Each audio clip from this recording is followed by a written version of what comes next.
August 13ರಂದು Karnataka bandh fix Mahadayi ಹೋರಾಟಗಾರರ ಜೊತೆಗೆ ವಾಟಾಳ್ ಚರ್ಚೆ ನಾವು ಬಂದ್ ಮಾಡ್ತೀವಿ ಅಂತ ವಾಟಾಳ್ ನಾಗರಾಜ್ ಹೇಳಿದರು.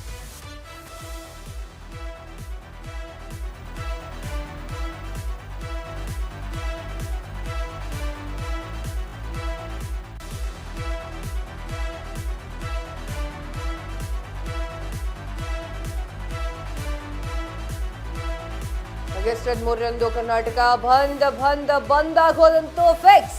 ಮಹದಾಯಿ ಹೋರಾಟಗಾರರ ಜೊತೆಯಲ್ಲಿ ವಾಟಾಳ್ ನಾಗರಾಜ್ ಚರ್ಚೆ ನಾವು ಬಂದ್ ಮಾಡ್ತೀವಿ ಎಂದಿರುವಂತಹ ವಾಟಾಳ್ ನಾಗರಾಜ್. ಹುಬ್ಬಳ್ಳಿಯ ಚಂದಮ್ಮ ವೃತ್ತದಲ್ಲಿ ವಾಟಾಳ್ ಹೇಳಿಕೆ, ಯಾರು ಬೆಂಬಲವನ್ನ ನೀಡದೇ ಇರಲಿ ನಾವು ಬಂದನ್ನ ಮಾಡ್ತೇವೆ, ಬರೋರು ಬರ್ಲಿ, ಇಲ್ಲ ಅಂದ್ರೆ ಸುಮ್ಮನೆ ಇರ್ಲಿ, ಸಮಸ್ಯೆ ಬಗೆಹರಿಯಲ್ಲ ಇಲ್ಲ ಅಂತಂದ್ರೆ ಅಂತ ಹೇಳಿದ್ರು.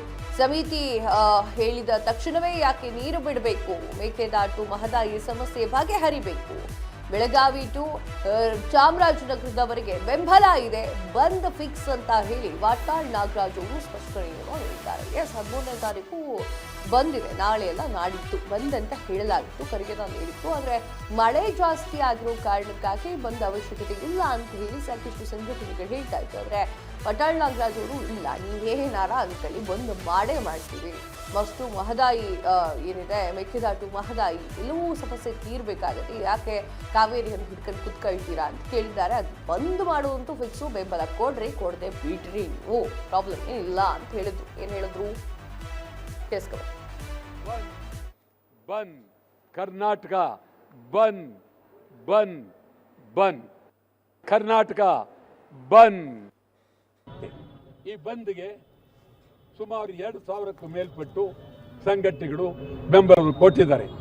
ಈ ಬಂದ್ನಲ್ಲಿ ಮಹದಾಯಿ ಕಳಸಾ ಬಂಡೂರಿ ಪ್ರಾಮುಖ್ಯವಾಗಿ ತಗೊಳ್ತೀವಿ. ಮಹದಾಯಿ ಕಳಸಾ ಬಂಡೂರಿ ಮಹಾರಾಷ್ಟ್ರ ಏಕೀಕರಣ ಸಮಿತಿಯನ್ನ ವಜಾ ಮಾಡತಕ್ಕಂಥದ್ದು, ಇದು ಬಹಳ ಪ್ರಮುಖವಾಗಿ ತಗೊಳ್ತೀವಿ.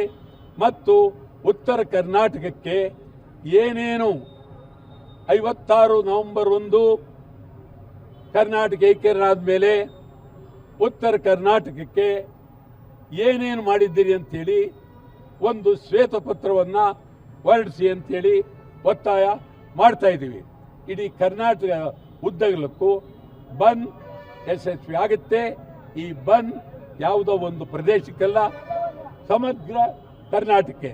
ನಮ್ಮ ರೈತರೆಲ್ಲ ಇಲ್ಲಿ ಬಂದಿರತಕ್ಕಂಥ ಎಲ್ಲ ರೈತ ಬಾಂಧವರು ಸಂಪೂರ್ಣವಾಗಿ ಬಂದ್ಗೆ ಬೆಂಬಲ ಕೊಟ್ಟಿದ್ದಾರೆ.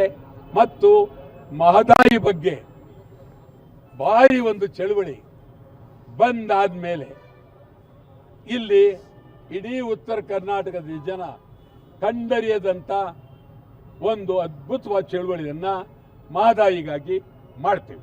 ಸರ್ಕಾರದವರು ಒಂದೇ ಸಮಕ್ಕೆ ಒತ್ತಾಯ ಮಾಡ್ತಾ ಇದ್ದಾರೆ, ನಾನು ಅದಕ್ಕೆ ಒಪ್ಪಿಲ್ಲ. ಅವ್ರು ಹೇಳಿದ್ದೀನಿ, ಬೇಡಿ, ಒಂದು ಬಂದ್ ಮಾಡೋದ್ರಿಂದ ಇಡೀ ದೇಶಕ್ಕೆ ಹೋಗುತ್ತೆ ಸುದ್ದಿ, ರಾಜ್ಯದ ಎಲ್ಲ ಕಡೆ ಹೋಗುತ್ತೆ, ಶಕ್ತಿ ಬರುತ್ತೆ ಹೋರಾಟಕ್ಕೆ.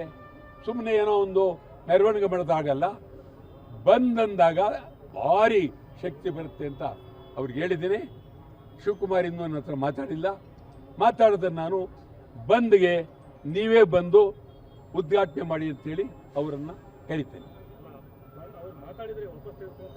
ಅವ್ರು ಹೇಳಿಲ್ಲ, ಪೊಲೀಸ್ನವರು ಪೊಲೀಸು ಅಧಿಕಾರಿಗಳು ಭಾರಿ ಒತ್ತಾಯ ಮಾಡ್ತಾನೆ ಹೇಳಿ ಅವರಿಗೆ ನಾನು ಮನವರಿಕೆ ಮಾಡಿದ್ದೀನಿ. ಬಂದಾಗುತ್ತೆ, ಶಾಂತಿಯುತವಾಗುತ್ತೆ, ಎಲ್ಲೂ ಗಲಾಟೆ ಆಗಿಲ್ಲ, ನೀವೇನು ಭಯಪಡಬೇಕಾಗಿಲ್ಲ, ಮಾಡ್ತೀವಿ ಅಂತ ಹೇಳಿ ಬಂದೇ ಇರ್ತೀವಿ. ಸಭೆ ಮಾಡ್ತಾ ಇದೆ, ಯಾಕಂದ್ರೆ ಕಾವೇರಿ ನೀರು ಎಷ್ಟು ಹರಿದಿದೆ ಅನ್ನೋ ಸಂಬಂಧಪಟ್ಟಂಗೆ ಪರಿಶೀಲನೆ ಮಾಡುವಂತ ಒಂದು ಸಭೆ ಮಾಡ್ತಾ ಇದೆ. ಹೌದು.